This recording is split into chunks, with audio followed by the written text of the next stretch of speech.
Nga pala, shoutout ko lang yung comment ni Mark Peralta. Ang sabi niya, Idol JD, baka pwede mo naman ipakita na suot mo yung gabay medalyon kasama ng lahat ng kulay ng gabay na damit. Walang problema, Lods, pabibigyan kita. Ito yung unang damit, gabay color gray.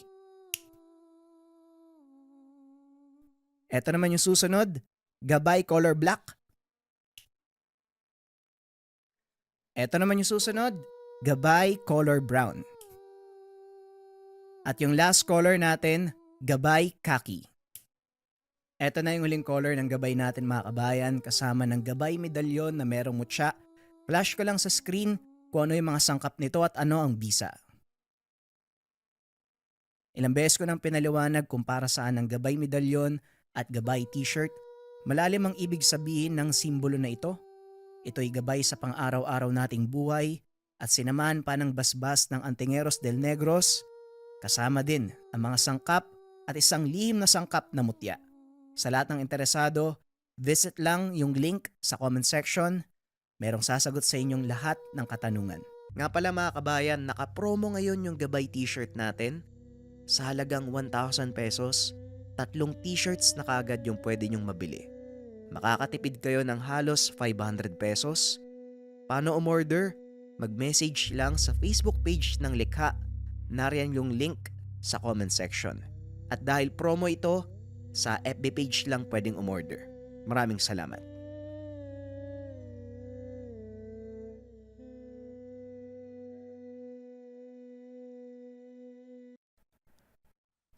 Ang kwentong ito ay hango sa totoong buhay. Mula ito sa isa nating kabayan na itago na lang natin sa pangalang Stepan. Walang eksaktong taon. Probinsya ng Basilan.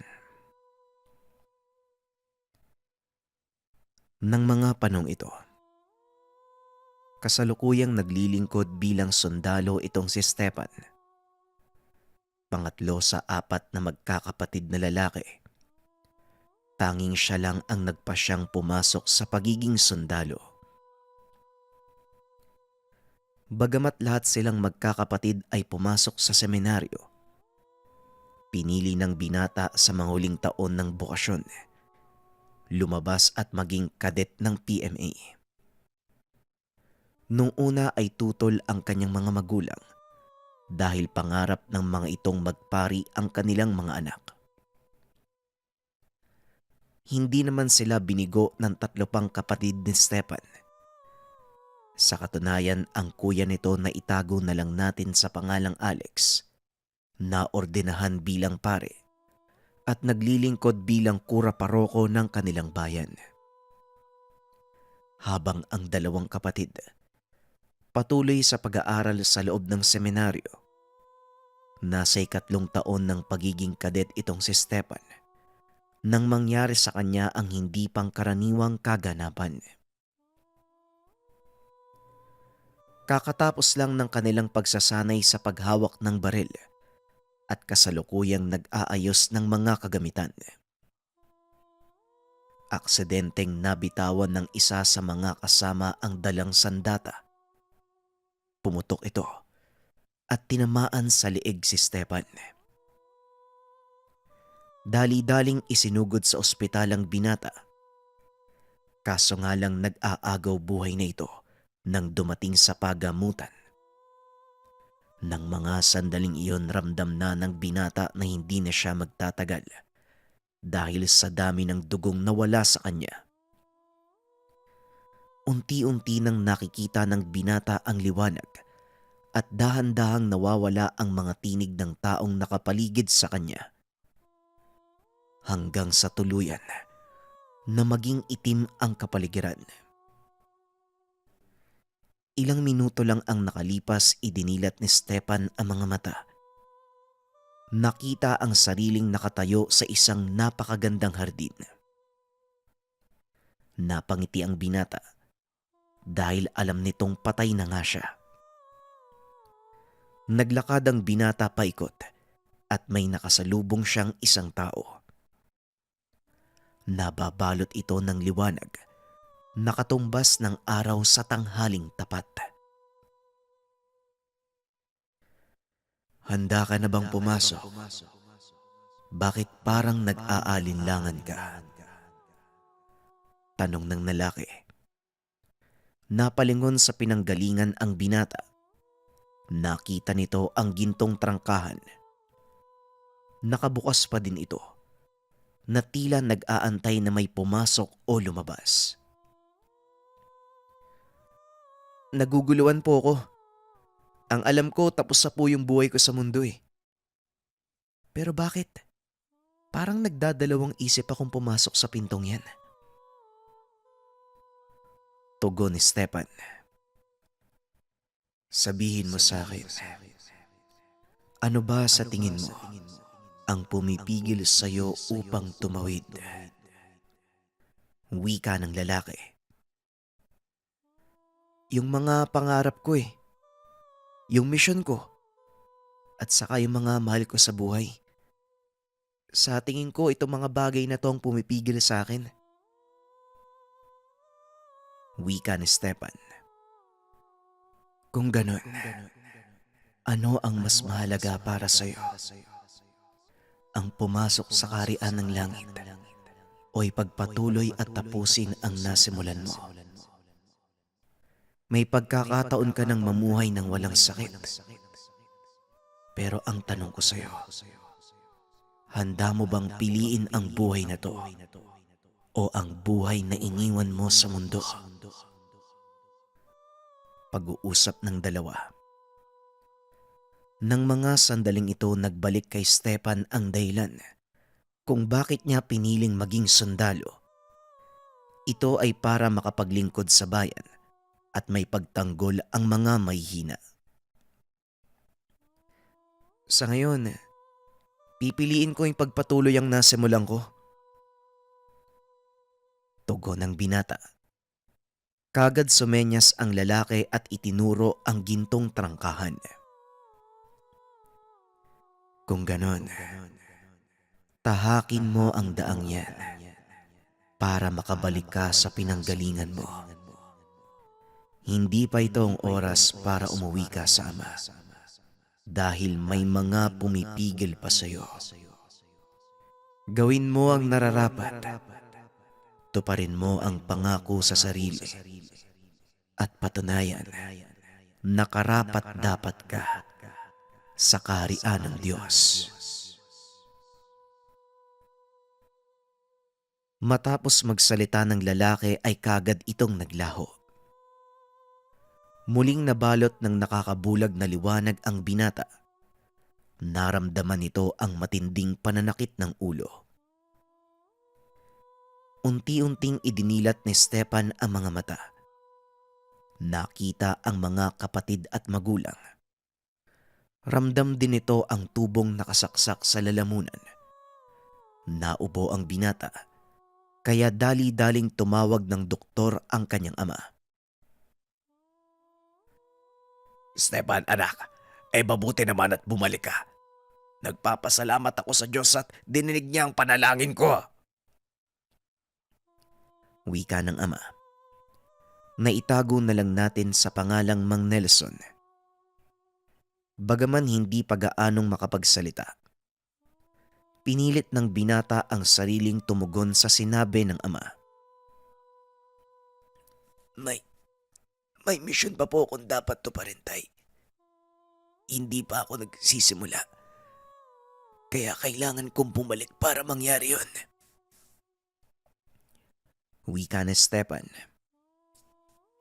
Matapos magsalita, pinayuhan ng doktor ang binatang magpahinga. Ilang linggo nga ang nakalipas. Tuluyang naghilom ang sugat ng binata sa leeg at muling nanumbalik ang lakas ng katawan. Laking gulat ni Stepan dahil ayon sa mga kaanak, halos 1 linggo na siyang natutulog. Inakala nilang hindi na ito magigising dahil tinamaan ang buto nito sa leeg. Isang himala ang nangyari sa iyo, anak. At dahil dyan, nagsagawa ng espesyal na misa ang iyong kapatid doon sa ating parokya. Tamang-tama dahil ngayong araw din ang labas mo dito sa ospital. Wika ni Mang Nelson. Salamat po tay, sige na po, magbadali na po tayo. Gustong gusto ko na pong makalabas dito at kumain ng paborito kong dinuguan. Tugon ni Stepan. Makalipas ang ilang araw, nakatanggap si Stepan ng sulat mula sa PMA na nagsasabing pinapabalik na siya sa pagsasanay. Dumaan sa masusing pagsusuri ang binata bago tuluyang payagan ng ospital na bumalik sa PMA. Alam na ng mga doktor na matindi ang pagsasanay na pagdaraanan nito at maaaring mapuwersa ang kanyang katawan. Ngunit kagaya ng sinabi ni Mang Nelson, himala ang nangyari kay Stepan dahil walang nakitang lamat sa buto nito sa leeg na tila kusang naghilom at nagbalik sa dati ang mga buto. Hindi ko maipaliwanag ang nangyari pero yung resulta ng pagsusuri ang nagsasabi na walang problema ang buto ng anak niyo. Ako din ang nag-opera sa kanya at nakita ko kung paanong naghiwalay ng dalawang bahagi yung magkaduktong na buto. Ano kaya tong nangyayari? Wika ng doktor. Nahihiyaman itong sabihin dahil sa kanyang propesyon.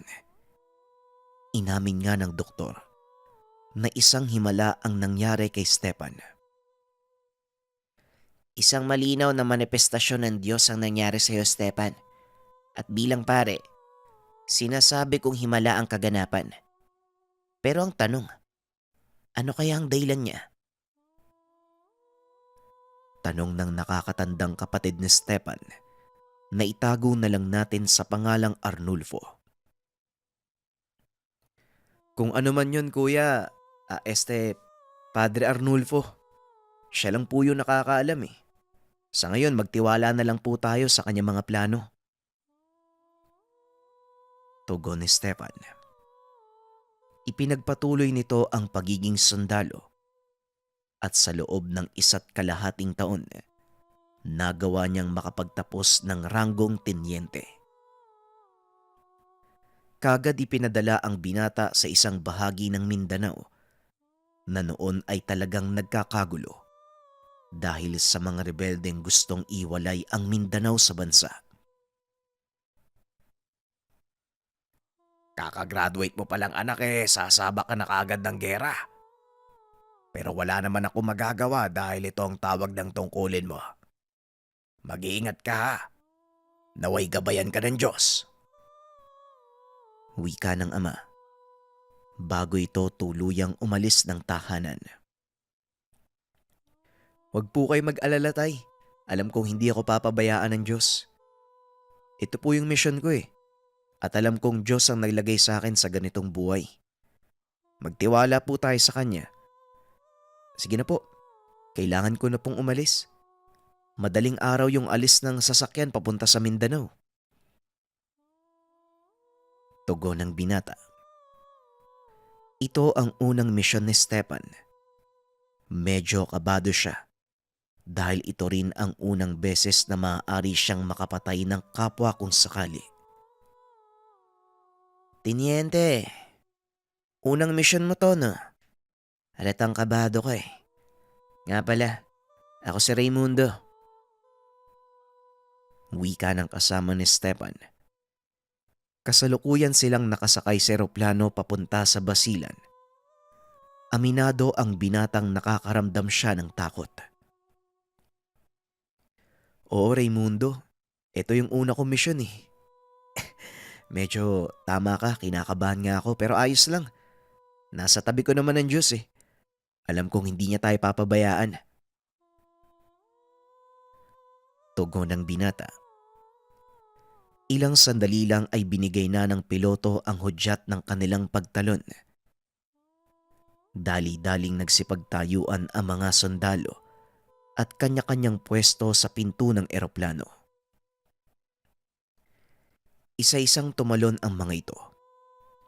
Paglapag na paglapag ng binata, matinding putukan ang sumalubong sa kanila. Hindi pa man naililigpit ang mga kagamitan sa pagtalon, ilan na ang nalagas sa mga ito. Dali-daling naganap ng mapagtataguan ang binata at gumante ng putok. Maswerte namang nakaligtas si Raimundo, kaya kaagad nitong tinanong kung ilan sa kanila ang nalagas. Raimundo, ilan yung nadali ng kalaban? Ilan yung natira sa atin? Tanong ni Stepan. Halos kalahati ang nawala. Kailangan na nating makaalis dito. Wika ni Raimundo. O sige, radyoan mo mga kasama natin. Magkita na lang tayo sa taas ng burol na yon. Pag-uusap ng dalawa. Kagad nagradyo sa Raimundo. Maya-maya ay nagdatingan na ang mga nakaligtas na kasamahan. Hindi nila inaasahan ang bugso ng kalaban. Inakala nilang ligtas ang lugar na babagsakan.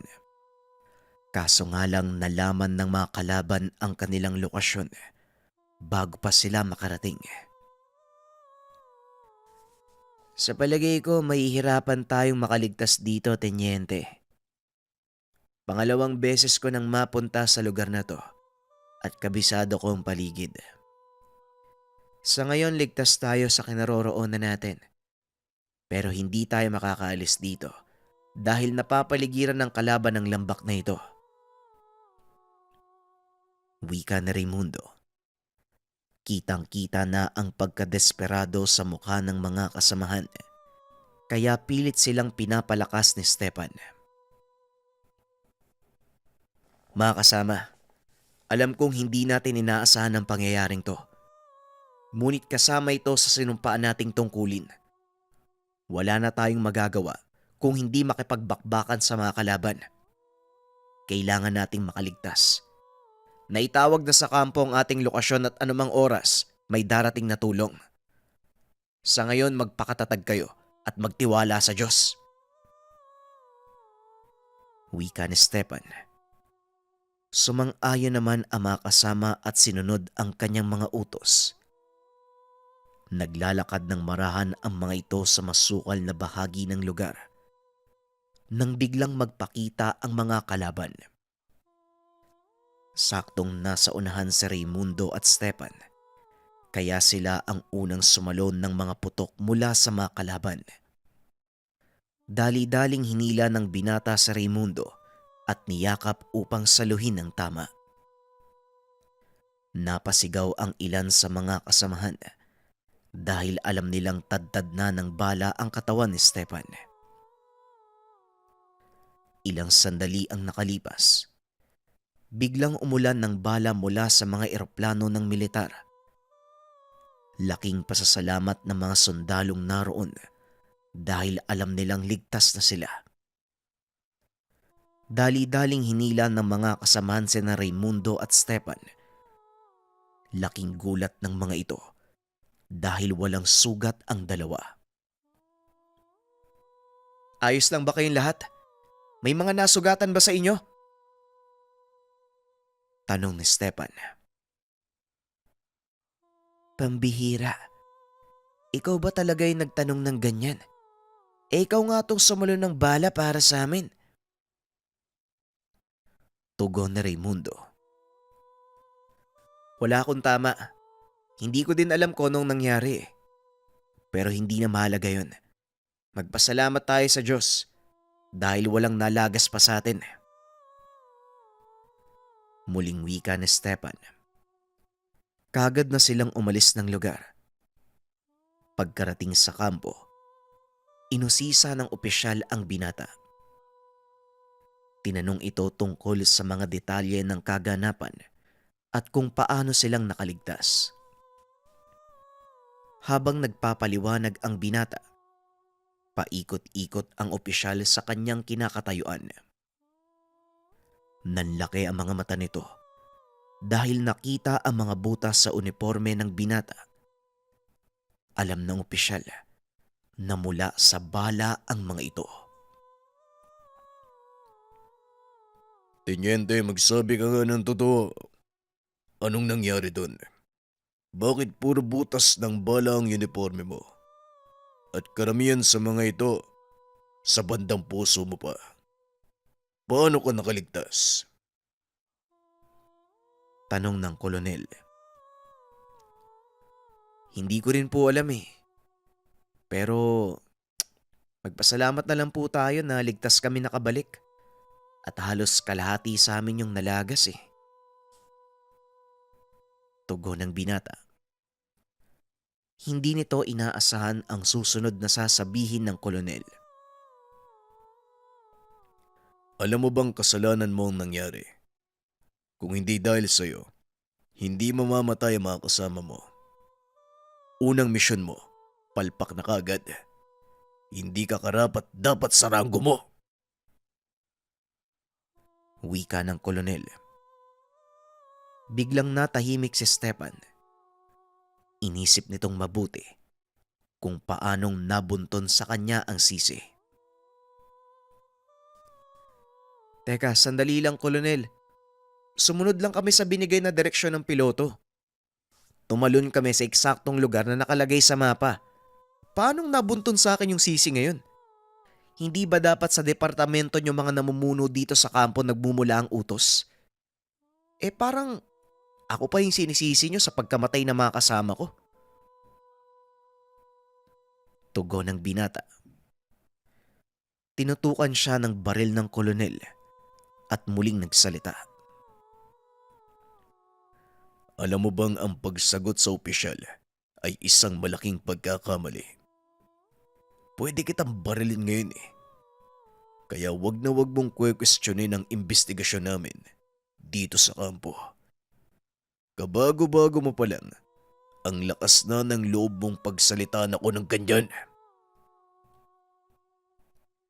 Wika ng kolonel. Napangiti naman ang binata sa sinabi nito. Pasensya na po kolonel, pero wag niyo akong tututukan ng baril. Dahil hindi lang po kayong may kayang humawak at gumamit niyan. At isa pa, kakagaling ko lang sa bingit ng kamatayan kaya pasensya na. Hindi ako takot mamatay. Sige, iputok mo! Biglang nanlamig ang kolonel. Kitang-kita ni Stepan ang panginig nito na tila may kung anong kinakatakutan. Lumabas ka sa opisina ko, Tenyente. Huwag na huwag ka magpapakita sa akin. May sa demonyo ka. Dali-daling umalis ang binata sa harapan ng kolonel. Ngunit nagtataka ito kung paanong nasabi ng opisyal ang ganong mga bagay. Habang papasok sa kanilang barracks, sinalubong siya ng ilan sa mga kasama sa pangunguna ni Raimundo.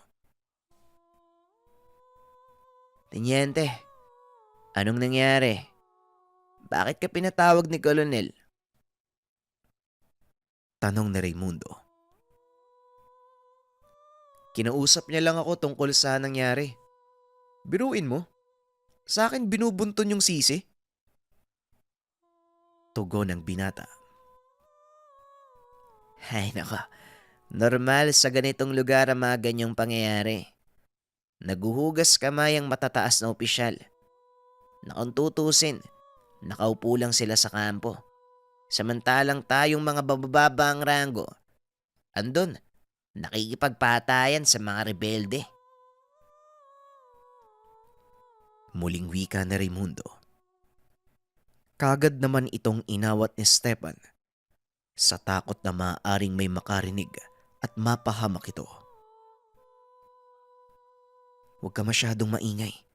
Mamaya may makarinig sa'yo, mapahamak ka pa. Ang mahalaga, nalampasan natin kung ano man ang naganap. Magpahinga na tayo.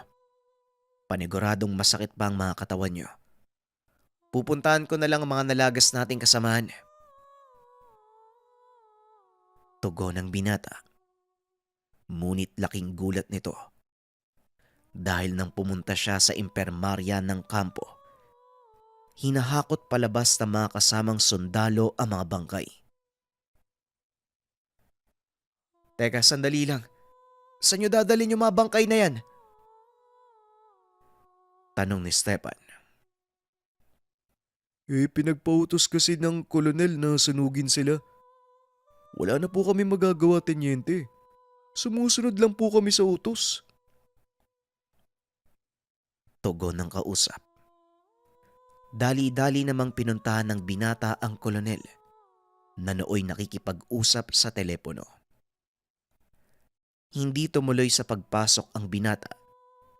Sa halip ay nakinig ito sa usapan. Huwag kayong mag-alala. Ako nang bahala sa mga baguhang yon. Sisiguraduhin kong sa susunod na engkwentro, sasabog na ang utak niyan sa lupa. Hindi rin kasi kayo nag-iingat.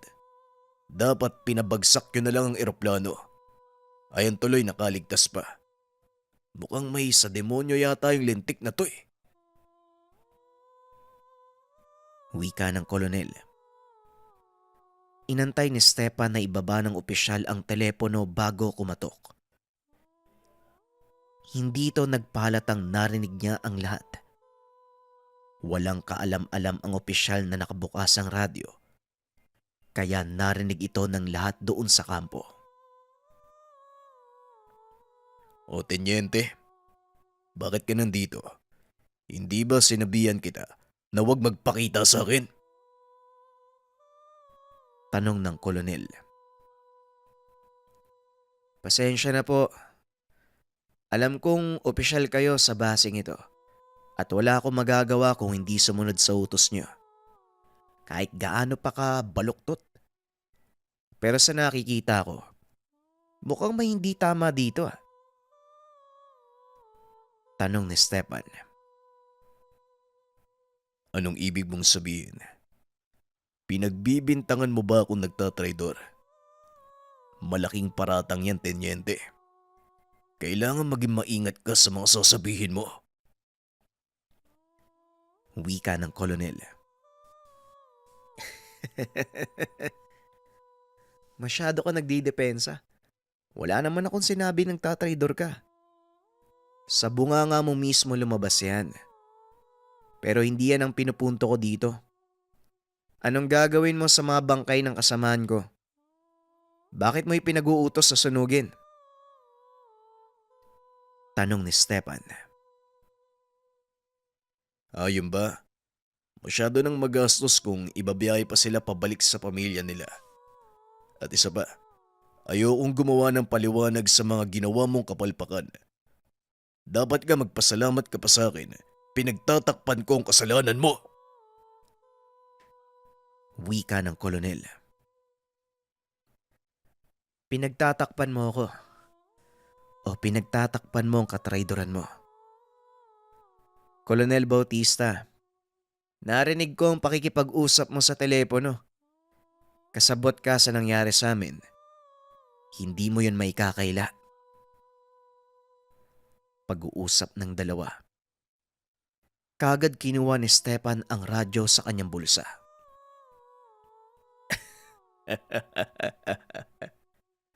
Huwag mo akong tinatakot, bata. Hindi mo alam kung sinong binabangga mo. At ano naman ang gagawin mo sa radyong yan. Tatawag ka ng tulong. Walang sasagot sa'yo, tenyente. Wika ng kolonel. Binuksan ng binata ang radyo at tinawagan si Raimundo. Raimundo, nakuha mo ba yung lahat ng sinabi ni Colonel Bautista? Tanong ni Stepan. Oh, tenyente. Malinaw na malinaw. Narinig mo yun, Colonel? Kaya naparito ako para arestuhin ka sa salang pagtatraidor. Isuko mo ang baril mo ngayon din at sumama ka sa akin ng maayos. Wika ni Stepan habang papalapit sa opisyal. Ngunit imbis na isuko ang baril, Itinutok niya ito sa binata at walang tigil na kinakalabit. Sira ulo ka. Ano sa palagay mo? Magpapahuli ako sa'yo. Yan ang napapala ng mga masyadong pakialamero. Kung nanahimik ka na lang sa... Hindi na naituloy ng kolonel ang sasabihin dahil biglang tumayo si Stepan at pinagpag ang katawan. Ano ba tong opisina mo? Hindi ka ba nagwawalis dito? O nga pala. Ano nga uli yung sinabi mo, kolonel? Nanlaki ang mga mata ng opisyal dahil ni isang bala walang bumaon sa katawan ng binata. Tama nga ang hinala ko. May sa demonyo ka nga. Wika ng kolonel habang nagkakandara pa sa pag-iwas kay Stepan. Ikaw tong nakipagsabuatan sa mga terorista at ibinunto ng sisi sa akin. Dahil sa'yo, marami sa mga kasamahan kong namatay. Para saan? Sa pera? Ngayon tanungin mo ang sarili mo. Sino sa atin ang mas demonyo, kolonel? Tanong ni Stepan. Sumigaw ang opisyal habang naglalakad papalapit si Stepan sa kanya. Walang kaide-ideya ang binata kung ano ang nangyayari sa kolonel. Ngunit may kung ano itong tinitignan mula sa likod ni Stepan. Nang iangat ng binata ang tingin, natapat ito sa salaming nakasabit sa dingding.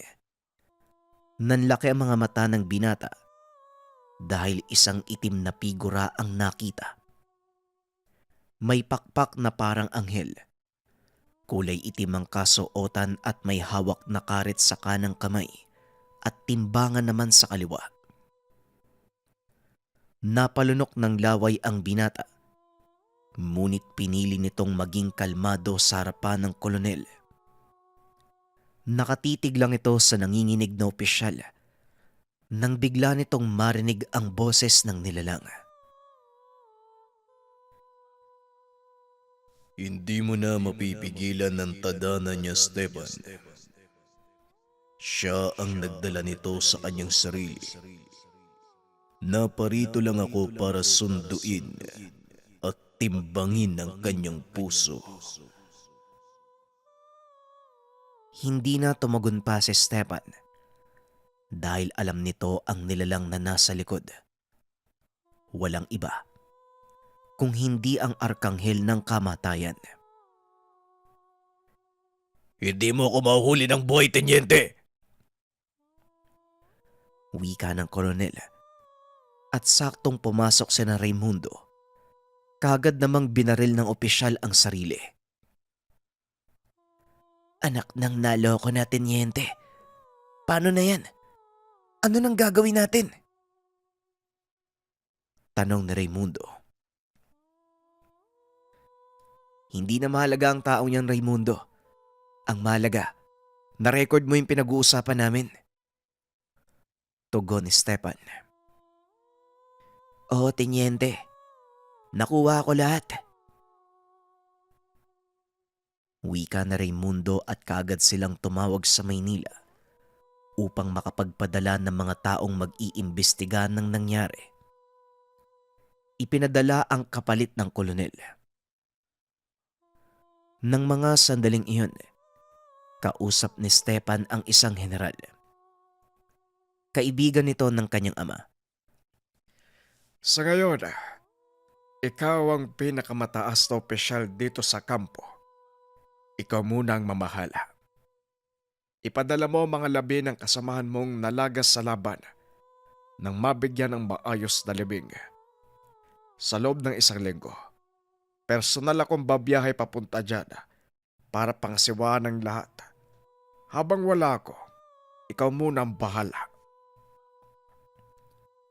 Wika ng general sa kabilang linya.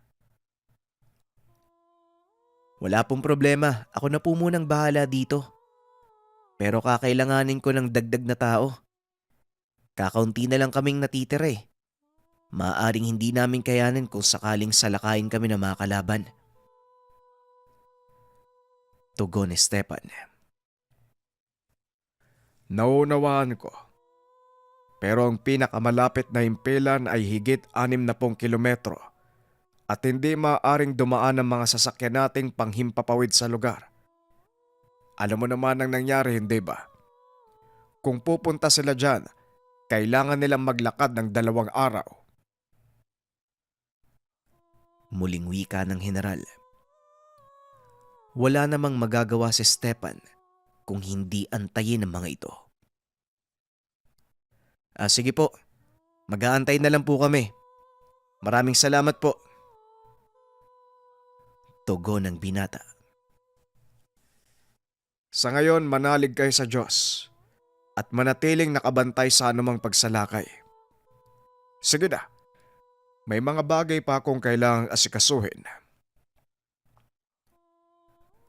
Matapos ang pag-uusap, naglakad-lakad sa labas ng kampo ang binata. Pilit nitong iniisip kung paanong nakita ang arkanghel ng kamatayan. Hanggang sa hindi na ito mapalagay, kaya tinawagan ng binata ang nakakatandang kapatid. Sa kasamaang palad, hindi ito maaaring makipag-usap ng matagal. Ngunit may nairekomenda siyang tao. Malapit lang ito sa kinaroroonan ni Stepan. Ako nang bahalang kumausap sa kaibigan ko. Isa siyang espiritista at may kaalaman sa lihim na karunungan ng Diyos. Dati din siyang naglilingkod sa simbahan. Wika ni Arnulfo. Sige, Padre Arnulfo. Ipapasundo ko na lang siya sa bayan. Maraming salamat po. Tugon ni Stepan. Kinabukasan ay inutusan nito ang isa sa mga kasamahan. Sunduin ang sinasabing lalaki ng kapatid. Hindi naman gaanong malayo ang bayan, kaya kaagad ding nakabalik ang kasamahan ng binata, kasama ang lalaking mahaba ang buhok. Nakasuot ito ng itim na sutana. May nakadikit na simbolo sa kanyang dibdib. Ikaw ba ang kapatid na sundalo ni Padre Arnulfo? Ako nga pala si Gwilyn. Ikinagagalak kitang makilala. Wika ng lalaki. Sabay abot ng kamay sa binata. Kagad namang nakipagkamay si Stepan. Ngunit nang mahawakan nito ang kamay ng lalaki, kagad siyang bumitaw na tila may kinakatakutan. Bakit, Padre? Anong problema? Tanong ni Stepan. Wala naman. Mabuti nasa maayos kang kalagayan. Kumusta naman ang iyong kapatid? Tugon ng padre. Mabuti naman po siya, Padre. Siya po ang kura paroko sa aming simbahan ngayon kaya medyo abala sa maraming bagay. Wika ni Stepan. Matapos ang kumustahan, inaya ng binata ang bisitang pumasok sa opisina upang doon ipagpatuloy ang pag-uusap. Narinig ko ang nangyari. Nasabi sa akin ng kuya mo ang lahat. Maaari mo bang sabihin sa akin kung ano ang eksaktong nakita mo sa salamin? Tanong ng pare. Kagad namang kwento ng binata ang buong pangyayari. Nagulat ito sa mga sinabi ng pare. Ayon kay Padre Guillen, naging daan ng karanasan ng binata upang mabuksan ang kanyang ikatlong mata.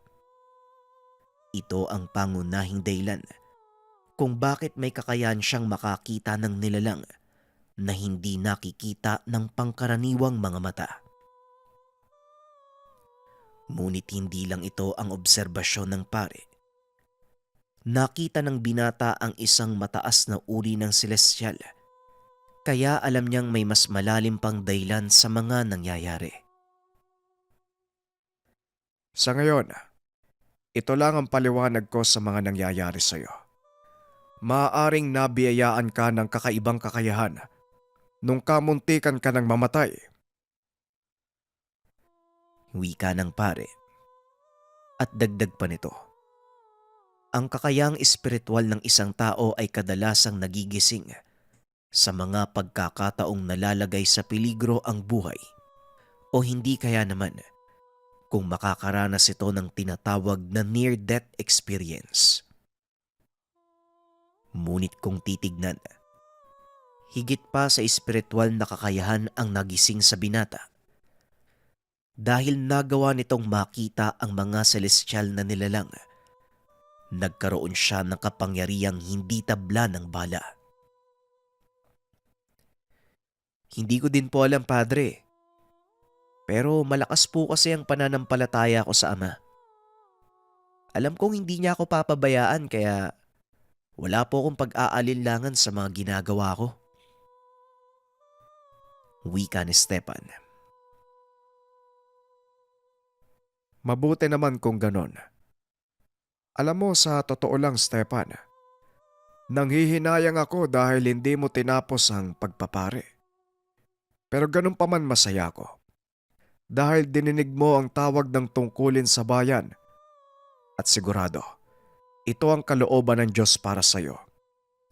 Kaya pagpatuloy mo ang paggawa ng mabuti at palagi mong tatandaan na nandiyan ang Diyos upang umalalay. Sige na, hindi na ako magtatagal. Magkikita pa tayo at kung gusto mo, pwede mo akong dalawin. Tugon ni Padre Gulien. Nilinaw nito na hindi siya isang pare. Dati siyang naglilingkod sa simbahan bilang ministro. Nakailigan lang nitong magsuot ng itim na sotana. Napangiti naman ang binata dahil alam nitong may kung anong tinatago ang kaibigan ng kapatid. Hindi na nagtanong pa si Stepan. Alam niyang may dahilan kung bakit hindi ito sinabi ni Padre Gulien. Kinabukasan, habang nagsasagawa ng patrolya sa paligid ng kampo, napansin ng binata ang ilang sibilyang napadaan. Naghinala ito dahil alam niyang wala ng mga taong nakatira sa lugar. Ipinagbawal na ng lokal na pamahalaan ang pagpasok sa bahaging iyon ng bayan dahil sa banta ng mga terorista. Raimundo, harangin mo yung mga taong yan. Hindi sila pwedeng tumuloy papasok ng baryo. Delikado. May mga mina pang nagkalat sa paligid. Wika ni Stepan. Kagad namang sumunod si Raimundo. Ngunit nang papalapit na ito, biglang bumunot ng baril ang mga kalalakian. Dito na nakumpirma ng binata ang hinala na terorista ang mga ito. Kinuha ng mga kalalakihan ang hawak na baril ni Raimundo. Laking pasasalamat nito dahil hindi siya tinuluyan ng mga terorista. At habang nangyayari ito, marahan namang lumapit si Stepan sa kinaroroonan ng kasama. Silang dalawa ang nagpatrolya dahil kasalukuyang isinasaayos ang kampo at kailangan ng mga tao doon. Alam ko may kasama ka. Kung ako sa'yo, ituturo ko na. Wika ng isa sa mga kalalakian. Minsan iniisip ko kung talagang mahina ang mga utak nyo eh. Kung may kasama ako, sa tingin nyo, bakit mag-isa ako nakaload ngayon sa harapan nyo? Tugon ni Raimundo. Aba, ayos ka. Pilosopo ka. Akmang papatayin na sana ito ng lalaki. nang bigla siyang pigilan ng kasama. Sandali lang. Kahit anong gawin mo sa isang yan, hindi lalabas ang kasama niyan. Itali mo mga kamay. Dali natin sa kuta. Wika ng isa pang lalaki na siyang pinakamalaking pagkakamali. Nagkubli si Stepan sa isang puno malapit sa kinaroroonan ng kasama. Nakita na ito ni Raimundo. Sa pamamagitan ng pagsenyas, sinabihan ni Stepan ang kasama na huwag mag-ingay. Sumunod sa gusto ng mga kalalakian. Balak nitong sundan ang mga rebelde papunta sa kanilang kuta. Alam ni Stepan na mapanganib ang gagawin, ngunit naisip ng binata ang kabutihang maidudulot nito sa mga tao kung sakaling matunto nila ang pugad ng mga rebelde. Habang patuloy na sinusundan ang mga kalalakian, nagdarasal si Stepan para sa kanyang kaligtasan. Diyos ko, kayo na po ang bahala sa akin. Naway magawa ko ng tama itong binabala ko. Bulong ni Stepan. Ilang minuto pa ng paglalakad, nakarating ito sa isang maliit na pamayanan. Napapaligiran ito ng matataas na bakod at sa bawat sulok nito ay may mga tore at sa bawat tore may nagbabantay. Naisip ni Stepan na may hirapan siyang makapasok, lalo pat napakaraming mga nagbabantay. Pinili ng binatang magmasid upang malaman ang kilos ng mga kaaway. Nakita nito ang mga sandata at mga pampasabog na nakaimbak sa isang bodega. Maliban sa mga ito, napansin din ng binata ang ilang mga dayuhang nakikisalamuha sa mga terorista. At sa tansya ni Stepan, mga Arabo ang mga ito. Kinuha ni Stepan ang radyo. Siniguradong hindi masasagap ng kalaban ang pakikipag-usap sa mga kasamahang nasa kampo. Iniradyo nito ang kanyang lokasyon at ang nagaganap. Matapos makipag-usap sa mga kasamahan, muling nag-usisa ang binata. Nanlaki ang mga mata nito nang makita ang ilang taong nakakulong.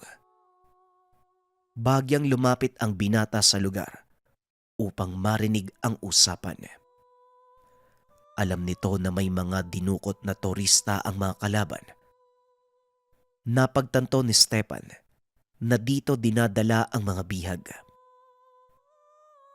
Nagpasya ang binata na pasukin ng kampo dahil malaking tagumpay ito para sa militar kung sakaling maililigtas niya ang mga turista.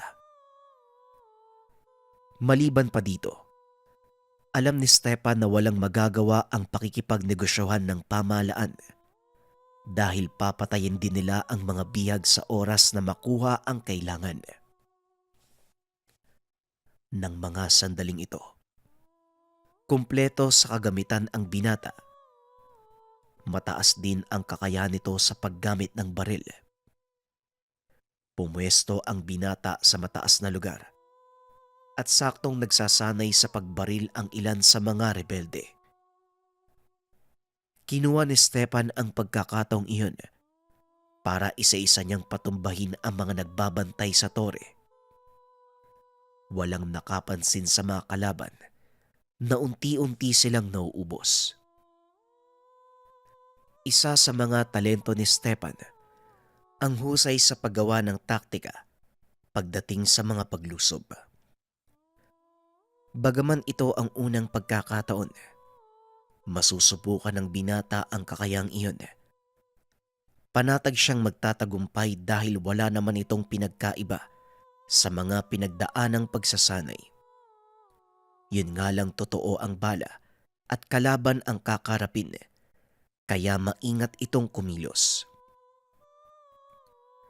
Nang masiguradong wala ng bantay sa mga tore, marahang pumasok ang binata papunta sa kinaroroonan ng mga bihag.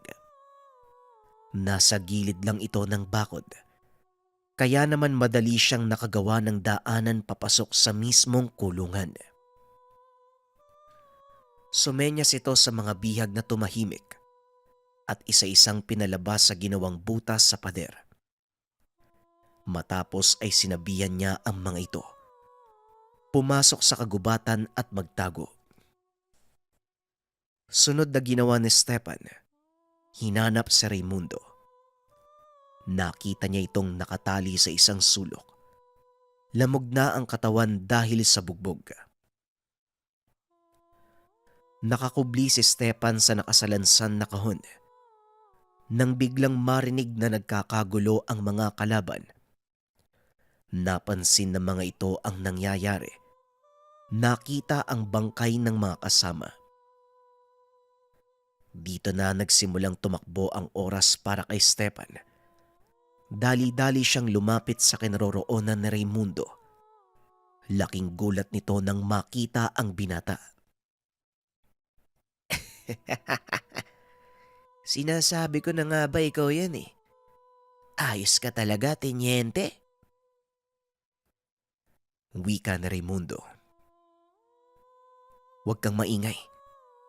Ilaan mo yung natitirang lakas mo sa pagtakas. Tugon ni Stepan. Ngunit hindi inaasahan ng binata ang susunod na mangyayari. Nakita siya ng isa sa mga rebelde at kaagad na pinaputukan. Naloko na. Kalagan mo ko, tenyente. Wala kang laban sa kanila. Wika ni Raimundo. Napatitig si Stepan sa mga kalaban. Nakitang nakatutok ang baril sa kinaroroonan ni Raimundo. Akmang magpapaputok na ang mga ito. Nakarinig sila ng pagsabog. Napangiti ang binata dahil alam niyang dumating na ang hinihinging tulong mula sa kabilang kampo. Nataranta ang mga rebelde. Kagad na hinanap ang pagsabog. Ngunit isa-isa na silang nagsipagtumbahan. Lingid sa kaalaman ng mga ito na nagawa silang palibutan ng mga militar habang abala sa paghanap kay Stepan.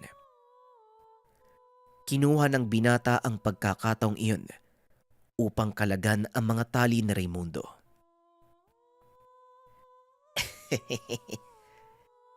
Hanga talaga ako sa'yo, tenyente. Ang lakas ng loob mo. Palibasa, hindi mo pa nararanasang malagay sa bingit ng kamatayan eh. Wika ni Raimundo. Maniwala ka sa akin, Raimundo. Nakaharap ko na si San Pedro. Kaya wag mong sabihin hindi ko pa nararanasang malagay sa bingit ng kamatayan. Tugon ng binata habang pinapasa ni Raimundo palabas ng kuta. Napahinto ito sa paglalakad nang makita ang itim na figura nakatayo sa gitna ng kuta. Ito din ang nilalang na nakita niya noong nagpakamatay ang kolonel. Teka, bakit ka huminto? Mapupulbos tayo dito sa ginagawa mo eh. Bigla ka nalang titigil sa gitna ng putukan. Para ka nakakita ng demonyo. Wika ni Raimundo. Hindi lang demonyong nakikita ko, Raimundo, kundi arkanghel ng kamatayan. Tugon ng binata. Sabay takbo palabas ng kuta. Alam ni Stepan na ito ay isang paywatig na merong mamamatay. Nandito ang tagasundo upang akayin ang mga kaluluwang iyon papunta sa purgatorio. Matapos mailagay sa ligtas na lugar ang kasama, muling bumalik si Stepan sa loob ng kuta upang hanapin ang pinuno ng kalaban. Pinipigilan pa ito ng isa sa mataas na opisyal, ngunit hindi nakinig ang binata. Ginalugad nito ang bawat kwarto at kasulok-sulukan ng lugar na iyon. Hanggang sa makasalubong niya ang dalawang dayuhang namataan kanina habang nagmamatyag. Bigla naman siyang pinaputukan ng mga ito, ngunit mabilis na nakaiwas ang binata. Akmang gaganti pa sana ito ng putok nang makita ang napakaraming rebeldeng paparating. Sakay ng jeep. May mataas na kalibre ng baril. Nakaumang ito sa kanya at walang pagdadalawang isip siyang pinaulanan ng bala. Nakipagsabayan ng putok ang binata at nang makita ito ng mga kasamahan, hindi sila makapaniwala dahil walang lugar na pagtataguan si Stepan. Nakaload ito sa malawak na kapatagan habang dinadaanan ang bala ng baril na mga kalaban. Patuloy na nakikipagbakbakan ng binata hanggang sa tuluyan itong maubos ang mga kalabang nakasakay sa jeep. Maging ang dalawang dayuhan, nagawa niyang mapatay. Hinabol ng ilan sa kanilang mga kasama ang tumakas na mga terorista, pero nagawang patayin ng binata ang isa sa mga pinuno ng grupo. Nang humupa na ang tensyon, saka palang lumapit sa kanya ang mga kasamahan. Laking pagtataka ng mga ito. Dahil ni isang galos, walang natamo ang binata. Alam mo, Tenyente, hindi ko alam kung hangal ka ba o talagang sumusobra lang ang tapang mo. Alam mo bang delikado yung ginawa mo kanina? Ilang daang bala yung pinaulanan sa'yo. Pero bakit wala kang galos? Wika ng kolonel. Hindi po ko hangal. Malakas lang po yung pananalig ko sa Diyos. Dahil alam kong kapag nagpasya siya na protektahan ako, walang kahit anong sandatang pwedeng tumalab sa akin. Tugon ni Stepan, sabay taas ng kanyang kamay para sumaludo.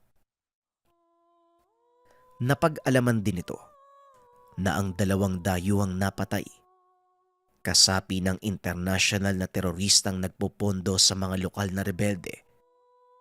Malaking tagumpay ito para sa militar. Kinabukasan, dumating ang general na kaibigan ng kanyang ama. Binati nito ang naging tagumpay. Magaling, Tenyente.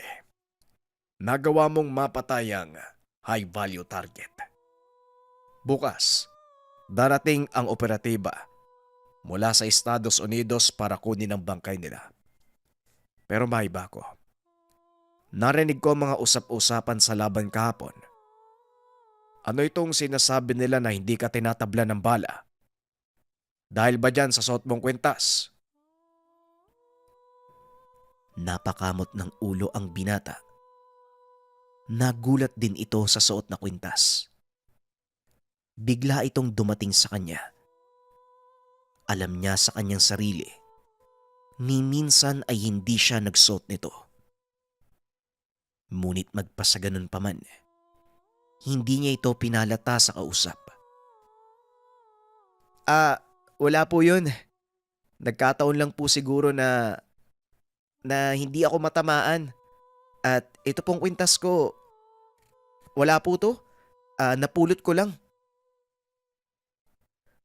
Matapos ang pag-uusap, muling ipinatawag si Stepan sa Maynila upang tanggapin ng personal ang karangalan sa mismong Pangulo. Hindi ito makapaniwalang naiangat ang kanyang ranggo sa loob lang ng ilang araw na serbisyo. Naging pinuno ang binata sa Special Force ng Philippine Marines dahil na din sa husay nito sa pagpaplano ng pag-atake. Kalaunan, lalo pang nagpakitang gilas ang binata hanggang sa lalo pang tumaas ang kanyang ranggo. Isa sa pinakamataas na katungkulan sa hukbong sandatahan ng bansa. Nagretiro ito. Naitaas sa ranggong general na may 4 na strelya sa balikat. Namuhay siya ng payapa kasama ang sariling pamilya. Naglingkod siya sa simbahan. Patuloy niyang ibinabahagi sa anak at apo ang mga naging karanasan. Ito ay kung ano ang nagagawa ng tunay na pananalig sa amang may likha.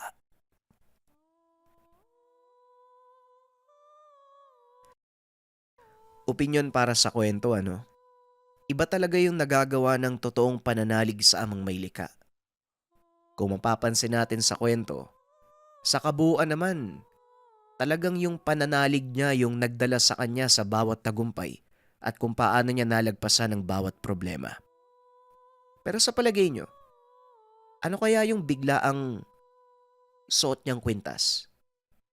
Sino kaya yung nagbigay nun?